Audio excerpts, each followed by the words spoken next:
Hasanudar from mathemath.com. Let's start with question number 20 of exercise number 2.3. The statement of this question is 4 square root of 3x square plus 5x minus 2 square root of 3. यहाँ हम सबसे पहले तो ये करते हैं कि ये इन कोफिशिएंट्स को मल्टीप्लाई करते हैं. चले मल्टीप्लिकेशन करके देखते हैं. ये आ जाएगा 4 square root of 3 multiplied by 2 square root of 3. यहाँ ये 4 और 2 मल्टीप्लाई हुए तो 8 आ गया और स्क्वायर रूट ऑफ 3 दोनों स्क्वायर रूट ऑफ 3 एक ही स्क्वायर के अंडर आ गए और ये आपस में मल्टीप्लाई हो रहे हैं. यहाँ पे ये आ जाएगा 8 3 के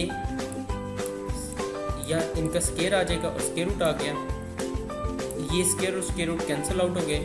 यहाँ पे हमारे पास आ गया 8 multiplied by 3 that is equal to 24. अब ये हमें पता चल गया कि ये 24 है. 24 के हम पेयर्स बना लेते हैं. ये आ जाएगा 1 इंटू 24, 2 इंटू 12, 3 इंटू 8, 4 इंटू 6. तो अब यहाँ पे जो हमने पेयर्स बनाई हैं इन पेयर्स में से हम कोई ऐसा सूटेबल पेयर उठाते हैं जिसको ऐड या सब्ट्रैक्ट करें तो हमारे पास 5 आ जाए. तो इनमें से जो हमारे पास सूटेबल पेयर है वो 8 और 3 का है. अगर हम 8 में से 3 को सब्ट्रैक्ट करें तो हमारे पास 5 आ जाएगा. तो अब ये हमारे पास 4 square root of 3x square, यहाँ पे 5x है. 5x को हम 8x माइनस 3x लिख सकते हैं इसके अकॉर्डिंगली, इस पेयर के accordingly. Minus 2 square root of 3 इसी तरह से आ जाएगा. अब हम इन दोनों में से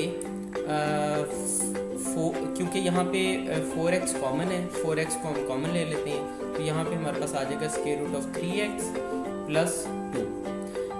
और इन दोनों में से भी हमने माइनस स्क्वायर रूट ऑफ 3 को हमने कॉमन ले लिया. अब अगर आप देखें तो ये जो ये 3 है इस 3 को हम लिख सकते हैं square root of 3 multiplied by square root of 3, क्योंकि अगर हम इनको मल्टीप्लाई करें तो इसका आंसर 3 ही आएगा. तो इसमें से एक स्क्वायर रूट ऑफ 3 बाहर चला गया, बाकी रह गया स्क्वायर रूट ऑफ 3x. इधर से भी स्क्वायर रूट ऑफ 3 बाहर गया तो यहाँ पे रह गया 2. क्योंकि हमने माइनस कॉमन लिया है तो इसलिए ये अंदर वाला साइन माइनस वाला प्लस हो जाएगा. अब यहाँ पे स्क्वायर रूट ऑफ 3x इधर भी है, स्क्वायर रूट ऑफ 3x इधर भी है, square root of 3x plus 2 यहाँ भी है और square root of 3x plus 2 यहाँ भी है. इन दोनों में से square root of 3x plus 2 को हमने कॉमन ले लिया. यहाँ पे हमारे पास आया 4x और यहाँ पे हमारे पास आ गया माइनस 3 इधर से. तो ये 4x minus square root of 3 हमारे पास यहाँ पे इस तरह से आ गया. और इस तरह से ये क्वेश्चन हमने इसको सॉल्व कर दिया. मैं इस स्टेप को ज़रा थोड़ा सा एलेबोरेट करना चाह रहा हूँ. आप ज़रा इन दोनों को मल्टीप्लाई करके देखें. यहाँ square root of 3 multiplied by square root of 3.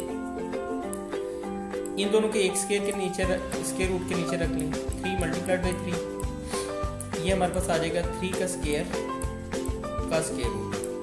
यहाँ स्क्वायर और स्क्वायर रूट कैंसिल आउट हो गए, बाकी हमारे पास इसका आंसर 3 आ गया. यानी 3 को हम 3 का स्क्वायर रूट मल्टीप्लाइड बाई 3 का स्क्वायर रूट इस फॉर्म में हम लिख सकते हैं. तो जब हमने यहाँ पे स्क्वायर रूट ऑफ 3 यहाँ से कॉमन लिया तो इस वजह से एक स्क्वायर रूट ऑफ 3 यहाँ से निकल आया, बाकी यहाँ पे इस वजह से एक स्क्वायर रूट ऑफ 3 यहाँ पे रह जाएगा. क्वेश्चन नंबर 20 कंप्लीट हो चुका है. अगर आपको इसमें कोई कन्फ्यूजन है तो आप हमसे कांटेक्ट करें. हमारा यूट्यूब चैनल अवेलेबल है, आप उसे सब्सक्राइब करें ताकि हमारी लेटेस्ट वीडियोज़ और अपडेट्स आपको मिलती रहें. Thanks for watching mathemath.com.